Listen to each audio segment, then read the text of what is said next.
Cricket में trophy जीतने के मामले में ऑस्ट्रेलिया से बेहतर कोई नहीं है और इंडियन डोमेस्टिक क्रिकेट में मुंबई से बेहतर कोई नहीं है। डोमेस्टिक के जितने भी टूर्नामेंट हों उन पर ज्यादातर मुंबई का कब्जा रहता है। लेकिन सैयद मुश्ताक अली ट्रॉफी के 17 सालों के इतिहास में पहले 14 साल मुंबई के लिए बहुत मुश्किल थे, कोई ट्रॉफी उन्होंने जीती नहीं थी। लेकिन अगले 3 साल या लास्ट के जो 3 एडिशन रहे हैं उसमें से 2 मुंबई ने जीते हैं। हिमाचल को हराया था सेकंड लास्ट ईयर में, उन्होंने तब ट्रॉफी जीती थी। लास्ट ईयर जो है वो पंजाब की टीम ने ट्रॉफी जीती थी और इस बार फिर से मुंबई ने सैयद मुश्ताक अली ट्रॉफी पर कब्जा किया और कमाल का खेल दिखाया। डोमिनेशन जो देखने को मिला है, युवा खिलाड़ियों के साथ एक्सपीरियंस का जो मिक्सचर इस टीम में देखने को मिला है, बहुत कमाल का है। लोग अक्सर सवाल उठाते हैं कि सीनियर प्लेयर्स आके घरेलू टीमों के लिए नहीं खेलते, लेकिन मुंबई के लिए अजिंक्य रहाणे से आप शुरू करिए, श्रेयस अय्यर भी खेल रहे थे, सूर्य कुमार यादव भी खेल रहे थे, शिवम दुबे भी खेल रहे थे। वो सारे सुपरस्टार खेल रहे थे जो मुंबई के लिए मौजूद थे। बल्कि कुछ टीमों में आप देखेंगे, जैसे कर्नाटका की टीम है, वहां बहुत सारे प्लेयर्स हैं लेकिन वो साथ में वैसे खेल नहीं रहे थे। और वही वजह है कि जब आपके पास इतनी मजबूत टीम हो, स्पेशली बल्लेबाजी जितनी मजबूत मुंबई की थी, इनको आप कोई टारगेट चेज करने के लिए दे ही नहीं सकते थे। और मुंबई ने टॉस जीत के पहले गेंदबाजी करने का फैसला भी किया क्योंकि उनको अपनी स्ट्रेंथ पता थी। गेंदबाजी बहुत मजबूत मुंबई की भी नहीं थी। और एक चीज आपने इस टूर्नामेंट में देखी है, स्पेशली नॉकआउट्स में जो गेंदबाजी रही है, फास्ट बॉलिंग स्पेशली, बहुत ऑर्डिनरी और एवरेज से फास्ट बॉलर्स आपको देखने को मिले। ये तो विकेट में काफी ज्यादा मदद थी चिन्नास्वामी के इस मैदान पर फास्ट बॉलर्स के लिए। इस वजह से आपने देखा कि 160 रन के टोटल भी डिफेंड हो गए या बहुत बड़े स्कोर्स आपको देखने को नहीं मिले क्योंकि विकेट हेल्पफुल था फास्ट बॉलर्स के लिए। अदरवाइज ज्यादातर आपको 125-30 वाले फास्ट बॉलर दिखेंगे और कुछ तो जो एमपी की टीम में खेल रहे थे वो 115-20 वाले फास्ट बॉलर थे। तो इस तरह की गेंदबाजी से आप टूर्नामेंट्स नहीं जीत सकते। एमपी की टीम कुछ सुपरस्टार्स के दम पर यहां तक आ गई थी जिन्होंने बहुत जबरदस्त प्रदर्शन किया, जिसमें रजत पाटीदार हो, वेंकटेश अय्यर हो और कुछ खिलाड़ी जो उनके एमपी प्रीमियर लीग से निकल करके आए थे, उन्होंने बहुत शानदार खेल दिखाया। और उनके लिए क्या चीज है कि एक्सपीरियंस डू मैटर। जब आप नॉकआउट्स में आते हैं, बड़े स्टेज पर आते हैं, वहां पर परफॉर्म करने का आइडिया मुंबई के प्लेयर्स को ज्यादा है रादर देन एमपी के प्लेयर्स की अगर बात की जाए। अगर मैच में भी आप देखें जिस तरह से पारी शुरू हुई और अर्पित गौड़ हो, हर्ष गावली हो, इन्होंने एमपी प्रीमियर लीग में बहुत ही शानदार खेल दिखाया था। लेकिन इस लेवल पर आके नॉकआउट गेम में अगेंस्ट मुंबई की टीम, क्योंकि जब एमपी प्रीमियर लीग में आप खेलते हैं तो जो कंपटीशन का लेवल है वो उतना नहीं होता। मुंबई ऐसी जगह है जहां पर बहुत ज्यादा लोग क्रिकेट खेलते हैं, बहुत ज्यादा कंपटीशन आपको मुंबई के क्रिकेट में देखने को मिलता है। तो इसीलिए जो प्लेयर मुंबई से आते हैं आप देखते हैं कि हमेशा क्वालिटी वाइज वो बेटर होते हैं क्योंकि वो एक बेटर कंपटीशन से गुजरे हुए होते हैं, उनकी ग्राइंडिंग ज्यादा बेटर हुई होती है। और बाकी जो दूसरे स्टेट से या टीमों से प्लेयर निकल करके आते हैं उनको ग्राइंड होने में वक्त लगता है, टॉप लेवल पर आके अपने आप को साबित करने के लिए उनको वक्त चाहिए होता है। मुंबई में वो सारी चीजें देख के आए हुए होते हैं। ऐसा नहीं है कि जो एमपी के लिए प्लेयर खेल रहे थे इस सीजन में वो खराब प्लेयर्स थे, लेकिन आपने देखा कि जब नॉकआउट्स में आए तो शायद वैसी परफॉर्मेंस देखने को नहीं मिली जैसी वो लीग मैचेस में कर रहे थे। शुभ्रांशु सेनापति जो है वो उड़ीसा से इस टीम में शामिल हुए, कुछ शॉट्स उन्होंने बड़े जबरदस्त खेले बट वो भी वैसा मार्क बना नहीं पाए। हम स्टैंडर्ड की बात कर रहे हैं, शायद मुंबई टॉप टियर की टीम है, एमपी सेकंड ग्रेड की टीम है, उड़ीसा जिस टीम से शुभ्रांशु सेनापति आते हैं वो थर्ड ग्रेड की टीम है। अक्सर लोग मेरे से पूछते हैं कि आप उड़ीसा की क्रिकेट के बारे में उतना जिक्र क्यों नहीं करते। शायद वहां पर ऐसा कोई टैलेंट, ऐसा कोई प्लेयर नहीं आ रहा जिसके बारे में बात की जाए कि ये खिलाड़ी है, इसको आप वॉच आउट करिए आने वाले टाइम के लिए। शुभ्रांशु सेनापति ने बहुत क्रिकेट उड़ीसा के लिए खेली है लेकिन समहाउ वो ग्रेजुएट नहीं कर पाए। सीएसके में भी गए थे, आईपीएल में भी पिक हुए थे बट अपनी क्रिकेट को आगे लेके जा नहीं पाए। हरप्रीत सिंह ने कैमियोज बहुत अच्छे खेले, सीजन कैंपेनर हैं छत्तीसगढ़ के लिए, कमाल की क्रिकेट उनकी गई है। बट यहाँ पर वही प्रेशर सिचुएशन, 2 विकेट 3 विकेट गिरे हुए थे, उनकी बल्लेबाजी आ जाती है और वो ऐसी पारी खेलते हैं जो शायद स्लो डाउन कर गई स्कोरिंग रेट को एमपी की टीम के। और उनको उस वक्त पर भेजना क्या रजत पाटीदार का बेटर डिसीजन था क्योंकि खुद इन्फॉर्म थे, जिस तरह से पारियां वो खेल के आए उनसे बेहतर बल्लेबाजी तो मुझे नहीं लगता है कि किसी और ने की है इस टूर्नामेंट में। अजिंक्य रहाणे की भी बल्लेबाजी बहुत ही शानदार रही है बट अजिंक्य रहाणे ने टॉप ऑफ द ऑर्डर बल्लेबाजी की है। रन्स उन्होंने 0 पर 0 जब स्कोर होता है वहां से शुरुआत की है हमेशा। बट रजत पाटीदार ने इस टूर्नामेंट में आके वो मुश्किल पारियां खेली हैं जब आपके ऊपर सिचुएशन का भी प्रेशर है, कंडीशंस का भी प्रेशर है।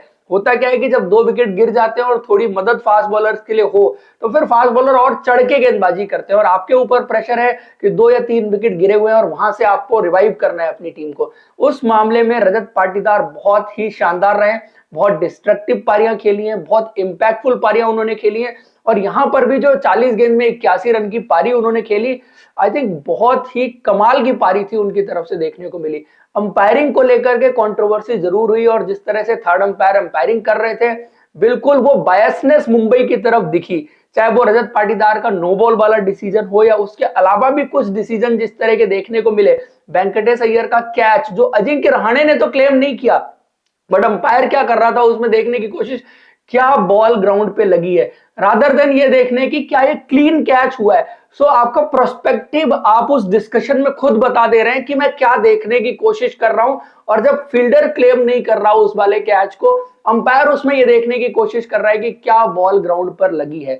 बहुत ही बायस्ड अंपायरिंग, और स्पेशली जो रजत पाटीदार वाला नो बॉल नहीं दिया गया वो टोज पे थे। अंपायर कह रहा है वहां पर कि बैट्समैन अपराइट खड़ा हुआ है और बिलो है बेस्ट लाइन के, लेकिन आप ये भी तो देखिए कि बैट्समैन टोज पर है, वो डिफरेंस कौन काउंट करेगा। सो ये बहुत ही घटिया एम्पायरिंग यहाँ पर आपको सैयद मुश्ताक अली ट्रॉफी के फाइनल में देखने को मिली है। स्पेशली थर्ड अंपायर ने जिस तरह से अंपायरिंग की है, ये अंपायरिंग का स्टैंडर्ड अगर इन टूर्नामेंट्स में हम बेटर नहीं करेंगे, आईपीएल में भी हमें देखने को मिलता है कई बार बहुत खराब डिसीजंस होते हैं। खैर इट्स पार्ट ऑफ गेम होते हैं, बीसीसीआई को जरूर इस चीज पर ध्यान देना चाहिए। और दूसरी चीज, जो नॉकआउट्स के गेम होते हैं specially quarter final, semifinal, final, इनमें थोड़ा सा ज्यादा कैमरा एंगल्स होने चाहिए। वो कैच कंक्लूसिव एविडेंस नहीं था, बट उसको देखने के लिए एंगल्स और क्वालिटी ऑफ वीडियो भी उतनी अच्छी नहीं थी कि जहां पर आप देख पाते कि एक्चुअली बॉल जमीन पर लगी है या नहीं लगी है। सो दैट्स अनदर थिंग जो बीसीसीआई को ध्यान देने की जरूरत है। लीग मैचेस में ठीक है चल जाता है, बट नॉकआउट्स गेम, फाइनल मुकाबला आपको बेटर अरेंजमेंट करने चाहिए। बिकॉज सैयद मुश्ताक अली ट्रॉफी जो है अब एक बड़ा टूर्नामेंट बनता हुआ चला जा रहा है। इससे प्लेयर आईपीएल के लिए भी पिक होते हैं, इंडियन टीम के लिए भी पिक हो सकते हैं। So that's why I am saying then Venkatesh Iyer के लिए बहुत अच्छा सीजन गया है ओवरऑल। गेंद से भी कंट्रीब्यूट किया, बल्ले से भी कंट्रीब्यूट किया, और उनका डिसमिसल भी जो है वो कंट्रोवर्शियल था। राहुल बाथम ने आके 19 रन की पारी खेली, बट इनकी टेल बड़ी लंबी थी, एमपी की टेल बहुत लंबी थी, और बेसिकली इनकी डिपेंडेंसी जो थी वो टॉप ऑर्डर पर थी, और उसमें भी 2 मैन बैट्समैन रजत पाटीदार और वेंकटेश अय्यर, इनके आउट होते ही इनकी टीम खत्म हो गई थी। वो तो रजत पाटीदार रह गए तो शायद स्कोर आपको 174 देखने को मिला, अदरवाइज देखने को नहीं मिलता। बट मुंबई की तारीफ इस बात की करूंगा, लोगों का क्रिटिसिज्म है कि वो बहुत सारे सीनियर खिलाड़ियों के साथ या बड़े खिलाड़ियों के साथ खेल रहे हैं तो उनको जीतना ही था। बट इस टीम में शम्स मुलानी की जगह पर अथर्व अंकलेकर खेल रहे हैं, और अथर्व अंकलेकर ने जिस तरह से गेंदबाजी की है ना, जो आपको चाहिए टी20 क्रिकेट में, कुछ साल पहले वो अंडर 19 वर्ल्ड कप खेले थे, गजब का टेम्परामेंट है इस खिलाड़ी का। अंडर प्रेशर रन बनाने के मामले में, गेंदबाजी में जिस तरह से उन्होंने फाइनल में स्पेल डाला, 4 ओवर 19 रन 1 विकेट, सेमीफाइनल में भी उन्होंने बड़ी जबरदस्त गेंदबाजी की थी जो टी20 क्रिकेट के लिए बने। Shams Mulani is made for red ball cricket अगर आप देखें। सो मुंबई ये छोटी छोटी चीजों को बेटर अंडरस्टैंड करती है, डिसीजंस लेती है, दैट्स व्हाई वो सक्सेसफुल होते हैं। नाम पर नहीं जाते, वो काम पर प्रेफर करते हैं। और अथर्व अंकलेकर को टी20 क्रिकेट में खिलाना मेरे हिसाब से बेटर डिसीजन है, क्योंकि उनकी गेंदबाजी जो है वो टी20 के लिए ज्यादा सूटेड है। शार्दुल ठाकुर बहुत ही एक्सपेंसिव रहे, बहुत ऑर्डिनरी गेंदबाजी की है, बट फाइनल में नई गेंद से 2 विकेट निकाल के दे गए, और आई थिंक वो इंपॉर्टेंट थे। पहले स्पेल में अगर आपका गेंदबाज आपको 2 विकेट निकाल के देता है, तनुष कोटियान के लिए भी सीजन बहुत अच्छा गया, फाइनल में उन्होंने कुछ खास गेंदबाजी नहीं की। अब फाइनल में उन्होंने मोहित अवस्थी की जगह पर एस्टन दास को खिलाया, उन्होंने जो है वो जबरदस्त 2 विकेट जो निकाले, आई थिंक वो गेम चेंजिंग विकेट थे, खास करके जो 2 विकेट बैक टू बैक गिरे, वहां से गेम चेंज हुआ। शायद 10 रन 15 रन और ऐड हो सकते थे, 190 का टोटल हो सकता था, वो बहुत इंपॉर्टेंट था। शिवम दुबे का भी कंट्रीब्यूशन था, और सूर्यांश सेगड़े, ये नाम तो आप याद रखिएगा, आने वाले टाइम में ये नाम इंडियन क्रिकेट में गूंजने वाला है। एज ए ऑलराउंडर गूंजेगा, बट मेनली मैं फोकस करूंगा उनकी बल्लेबाजी पर। हालांकि उन्होंने गेंदबाजी से भी बहुत ही शानदार प्रदर्शन किया है। अगर आप नॉकआउट्स में उनकी गेंदबाजी देखें, उन्होंने इस मैच में भी विकेट निकाले हैं, इससे पहले सेमीफाइनल में भी उन्होंने विकेट निकाले हैं।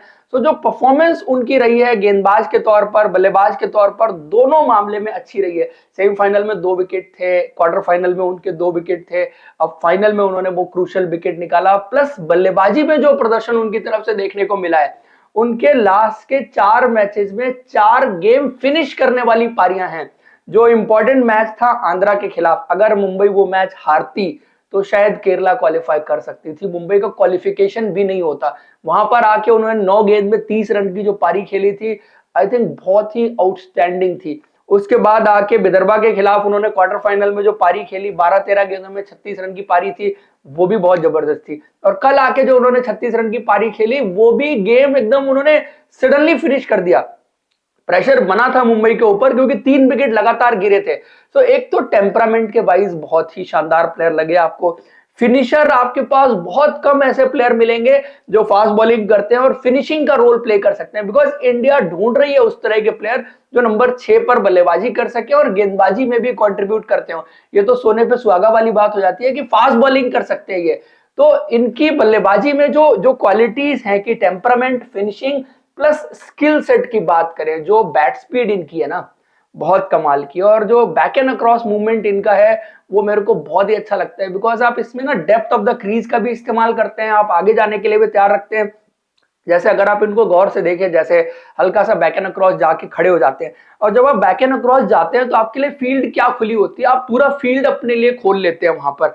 शायद आपके लिए फाइन लेग का एरिया उतना ओपन नहीं होता है ऐसे में, हालांकि अगर आपको लाइन लेग स्टंप के बाहर मिले तो आप वो एरिया भी ओपन कर लेते हैं। जब बैक एंड अक्रॉस आप जाते हैं तो आपका कट शॉट जो है वो आराम से आप तैयार होते हैं। इवन कवर तक का एरिया जो है वो आप बैकफुट से कवर कर लेते हैं। आपको एक्स्ट्रा कवर जाना होता है, देन आपके पास टाइम होता है कि फ्रंट फुट पर जाके आप उसको प्ले कर सकते हैं, लॉन्ग ऑफ का एरिया वहां से आप प्ले कर सकते हैं। और मेन चीज जो इन्होंने शॉट्स लगाए हैं, जो बॉटम हैंड लास्ट में जो फ्लिक करते हैं, एक तो बैट स्पीड वैसी बड़ी जबरदस्त है, और लास्ट में आके जो बॉटम हैंड फ्लिक मारते हैं तो आपने देखा है कि बहुत ज्यादा पावर आपको वैसे देखने को नहीं मिलेगी, उस तरह का हीट देखने को नहीं मिलेगा। लेकिन लास्ट में आके जो बॉटम हैंड फ्लिक मारते हैं तो वो छक्के जो डाउन द ग्राउंड इन्होंने मारे हैं, आई थिंक बहुत ही कमाल के हैं। जो हिटिंग टेक्निक है इनकी बहुत ही जबरदस्त है, और लास्ट ओवर में ये किसी भी गेंदबाज के छक्के छुड़ा सकते हैं। अच्छी यॉर्कर्स को भी ये फ्लिक करके बाउंड्री के बाहर मार सकते हैं, वेदर वो आउटसाइड द ऑफ स्टंप हो, क्योंकि स्लाइस भी बहुत अच्छा करते हैं, ये रिस्ट का वर्क भी बहुत अच्छा है। और फिर जो आपको लेंथ बॉल मिले, शॉर्ट ऑफ लेंथ मिले, तो बैट स्पीड बेसिकली बहुत तेज होना वो इनके फेवर में वर्क करता है। थोड़ा सा एक दिक्कत हो सकती है कि स्लोअर बंस पर कभी कभार फंस सकते हैं, क्योंकि वो कंट्रोल करना, उसके लिए आपको स्लोअर बंस को रीड करना बहुत इंपॉर्टेंट है, और ये चीजें एक्सपीरियंस के साथ आती है। But in terms of quality of batsmanship अगर आप देखें तो इनके पास शॉट्स बहुत हैं, जो रेंज ऑफ शॉट्स की बात आप करते हैं वो इनके पास बहुत है। टेम्परामेंट बहुत अच्छा है। इवन टेक्निक, मैंने हिटिंग टेक्निक की बात की, बट आप इनको अगर रेड बॉल क्रिकेट में खेलते हुए देखें तो आपको अंदाजा लगेगा कि इनकी जो बेसिक फंडामेंटल टेक्निक्स है गेंद खेलने की, वो भी बेटर है। तो अभी तक आपने इनसे टी20 क्रिकेट में देखा ये है कि मैचेस फिनिश करते हैं, बट ये पारी कंस्ट्रक्ट भी कर सकते हैं। सो पंजाब ने आईपीएल में इनको जो दांव लगाया इनके ऊपर, ये बहुत ही अच्छा सौदा शायद पंजाब की टीम के लिए रहने वाला है, और ये फाइंड ऑफ द टूर्नामेंट है मेरे लिए इस बार सईद मुश्ताक अली ट्रॉफी में। और इनके प्रदर्शन से ही मुंबई की टीम ने वो क्रूशल मैचेस जीते हैं, अदरवाइज शायद कहीं क्वार्टर फाइनल, सेमीफाइनल, कहीं ना कहीं मुंबई की गाड़ी जरूर फंस सकती थी। उसके अलावा मुंबई के लिए अजिंक्य रहाणे का कंट्रीब्यूशन बहुत ही शानदार रहा है। सूर्य कुमार यादव तो दुनिया के one of the best players हैं टी20 क्रिकेट में, तो उनके बारे में बहुत ज्यादा बात करने की जरूरत नहीं है। अथर्व ने बल्ले से भी रन बनाए। So all and all Mumbai एक ऑलराउंड टीम थी जिसमें बल्लेबाजी डोमिनेट कर रही थी, गेंदबाजी शायद उतनी बेहतर नहीं थी जितना आप एक चैंपियन टीम की देखना चाहते हैं, बट चूंकि जो स्टैंडर्ड ऑफ टूर्नामेंट रहा है इन टर्म्स ऑफ बॉलिंग जो है वो बहुत अच्छा नहीं रहा है, सो उतने में ही आप ट्रॉफी जीत के चले गए। बिकॉज आप अगर देखें तो सिर्फ मुंबई की गेंदबाजी हल्की नहीं थी, नॉकआउट्स में जितनी भी टीमें आई थी, शायद विदर्भा की बेटर थी, दिल्ली की बेटर थी, इसके अलावा जितनी भी टीमें आई थी यूपी की बेटर थी। तो इन 3 टीमों के अलावा बाकी सबकी जो गेंदबाजी थी आपको बड़ी ऑर्डिनरी सी देखने को मिली है, और वो टीमें पहले बाहर हो गई, तो आपको बड़े मुकाबले में उस तरह का कंपटीशन देखने को मिला नहीं है। तो गेंदबाजी तो अंधों में काना राजा वाली ही है, बट आई थिंक बल्लेबाजी मुंबई की स्ट्रेंथ थी, जिसकी वजह से मुंबई ने सैयद मुश्ताक अली ट्रॉफी का खिताब दूसरी बार जीत लिया है। दोस्तों ये था Mumbai versus MP Syed Mushtaq Ali trophy के फाइनल का रिव्यू। आपको पसंद आए तो लाइक और सब्सक्राइब जरूर करें। Thank you, see you in next video.